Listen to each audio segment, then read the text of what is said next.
et ça va être l'heure de la chronique sur la Saint-Valentin de Morgane. Morgane qui a mis ses lunettes exprès pour lire sa chronique. Elle est prête, elle retrousse ses manches, elle prend son micro.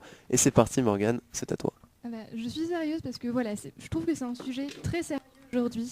Et bon, je vous entends déjà, je vous vois venir avec vos protestations comme quoi oui, la Saint-Valentin c'est commercial, je préférais encore Halloween, au moins il y avait des bonbons. Ou encore, de toute façon, l'amour c'est une fête de tous les jours. Et autres excuses en fait pour passer une soirée bière jeux vidéo plutôt qu'un tête-à-tête façon Bel et le Clochard.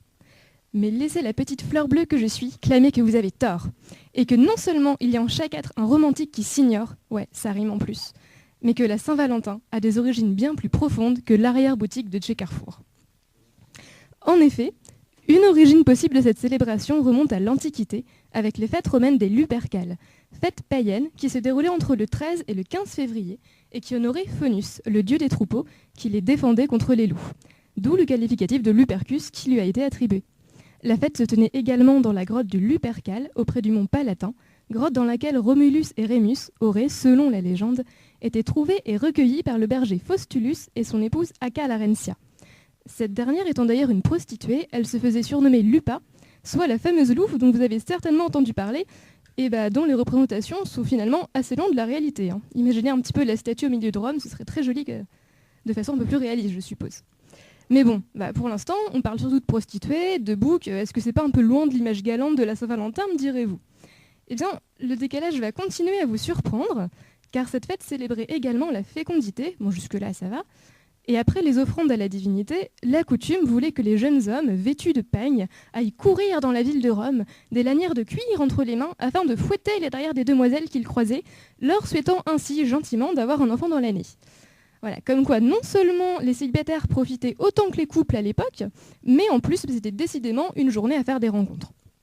Quelque peu aux antipodes de ce que l'on connaît aujourd'hui, cette origine de la Saint-Valentin est cependant controversée par certains historiens qui, si les dates concordent, ne reconnaissent pas la Rome antique suffisamment romantique, il était facile celui-là, pour être à l'origine de la célébration que nous connaissons. Donc, une origine plus vraisemblable de la fête des amoureux viendrait du XIVe siècle, où dans une Grande-Bretagne encore majoritairement catholique, on choisit de célébrer l'amour le 14 février, jour où l'on pensait que les oiseaux s'appariaient. Voilà, faire une fête de l'amour parce qu'ils sont mignons les petits oiseaux, là on sait qu'on est bien dans le thème. Bon, j'entends déjà ceux qui se disaient que la première partie était quand même plus fun, mais que voulez-vous, je viens de dire que dans cette hypothèse, c'était l'Église catholique qui est à l'origine de la Saint-Valentin.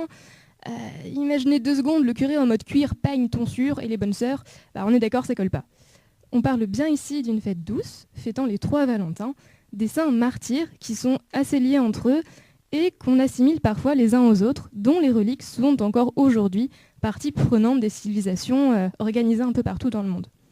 Pour les nommer, on connaît ainsi Valentin de Récy, prédicateur, Valentin de Terni et Valentin de Rome, moine ou prêtre, roué de coups, puis décapité.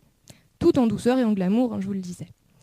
Cependant, en parallèle de la fête religieuse, de petites traditions un petit peu insolites voient le jour, comme notamment le valentinage, une coutume médiévale selon laquelle les épouses avaient le droit une journée de tromper leur mari avec la personne de leur choix.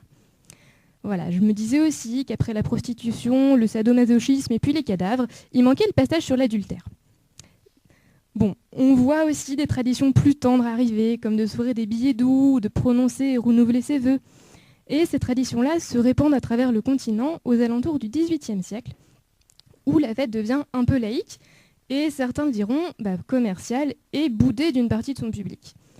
Concernant ce dernier point, je ne vois pas, après cette chronique, qui pourrait encore ne pas souhaiter s'enivrer d'une tradition aussi merveilleuse, surtout après m'avoir entendu en arrêt toute la féerie, qui, à part peut-être les Valentins eux-mêmes, non, pas les 300 têtes, les autres, ceux qui sont encore plus ou moins complets, et à qui finalement personne ne pense vraiment le 14 février, que ce soit de leurs parents qui laissent sur le frigo un post-it vite fait collé avec marqué « On sort, il reste des raviolis », à leurs copines qui, non contentes de ne pas leur souhaiter bonne fête, les engueulent si eux ils oublient. Donc à tout cela, je dis courage, au moins voyez le bon côté des choses, dans quelques jours il y aura des boîtes de chocolat en promo.